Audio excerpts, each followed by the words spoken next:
Happy Independence Day, my fellow Americans. To the rest of you, shouldn't you be at work? Anywho, we're the Whiskey Sippers, and today we're going to give you the 4 bottles each that we think define America. After this.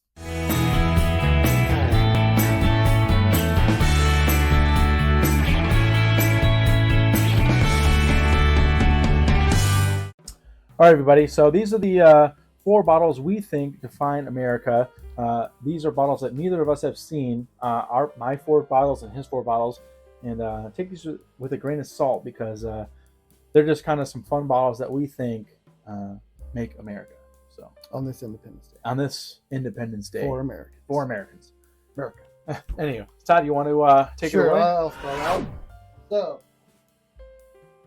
my first bottle will probably kind of be a surprise, and I got a little background on it.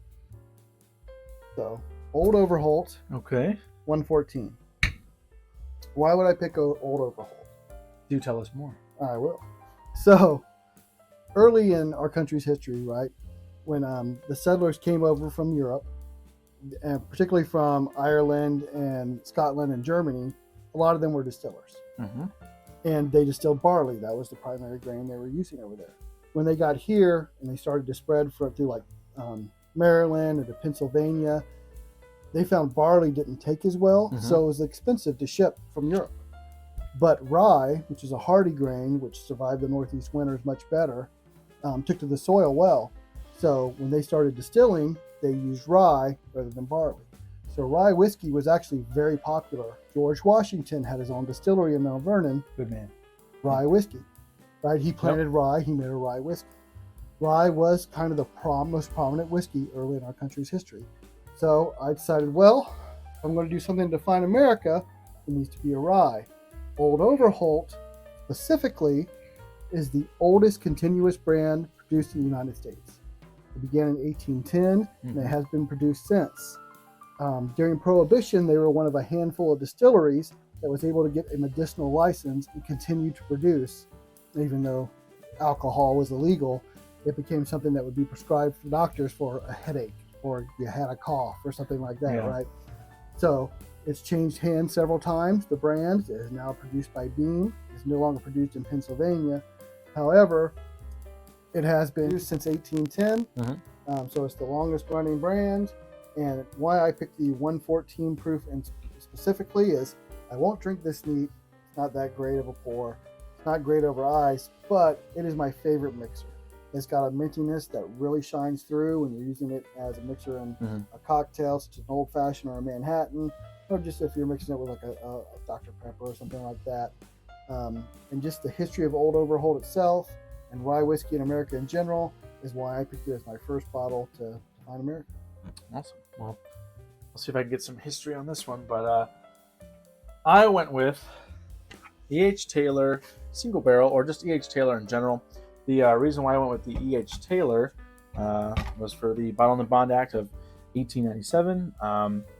I felt that this really made at least bourbon or whiskey drinking safe in the United States, and it also led to the FDA of the United States. So this was the first, basically, Consumer Protection Act in the United States, and it's also one damn good sipper. So I went with the H. Taylor single barrel.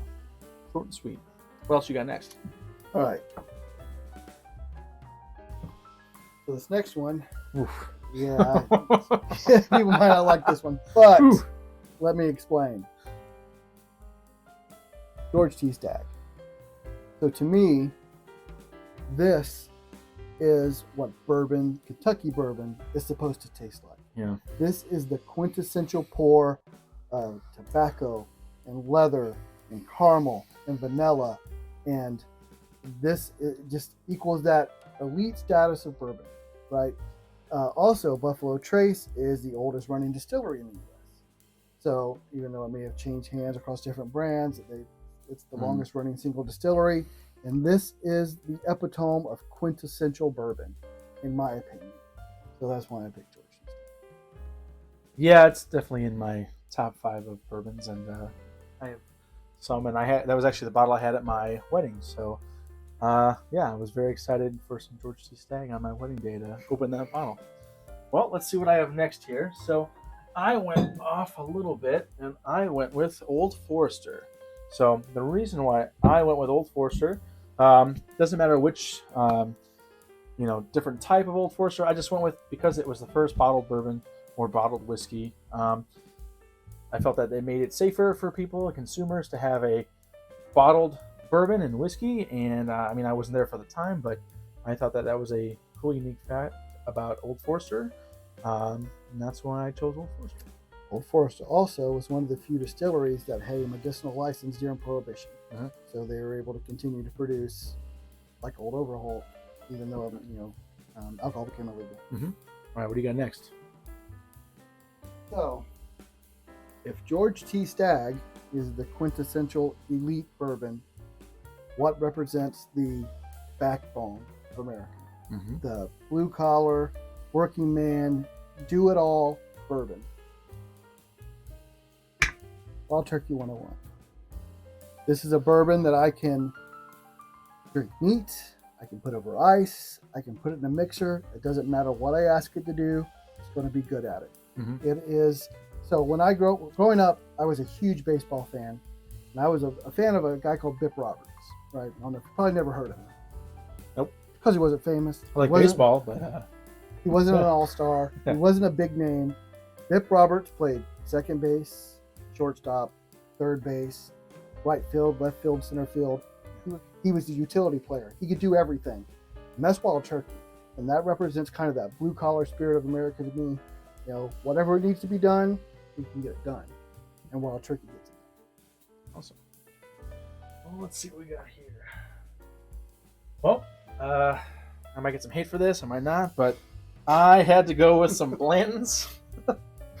I feel that during the bourbon bust of the 70s and 80s, when bourbon wasn't doing too well as it is today, a guy named Elmer T. Lee kind of came along and was like, you know what, let me work with Freddie Johnson's dad and see what we can come up with, and come up with a nice single barrel bourbon, or a premium option with a lot of cool bells and whistles and collectability. And since then they offered this, and I actually have a bottle of Blanton's that was dumped on my birthday, which is a pretty old bottle. So to me, that is one of my more rare and cherished bottles that I have. And I really think that Blanton's, even though some people, get some hate for it and thinking it's too collectible and all that, but I think this is really a really good, fun, and collectible bottle.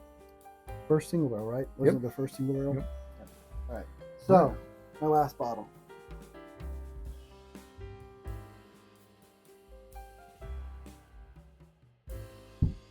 Jack Daniel's single barrel proof.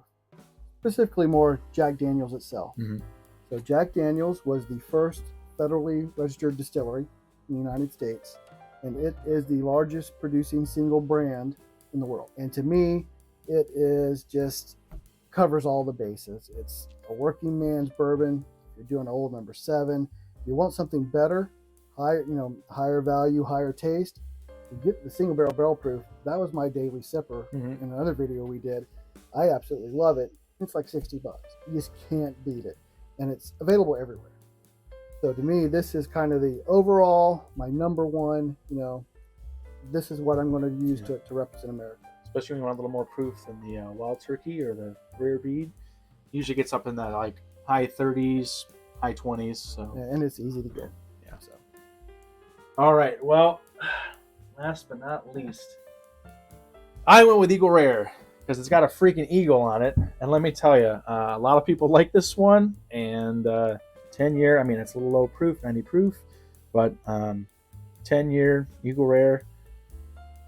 America, you can't go wrong with that. So that's why I went with the Eagle Rare. Because America. Yeah, America. Well, I hope you guys all have a good Independence Day, and just remember that the best bourbon or whiskey is the one you enjoy the most. Yep. God bless America. Yep. See you soon. Please subscribe, like, and comment below. Yep. See you guys.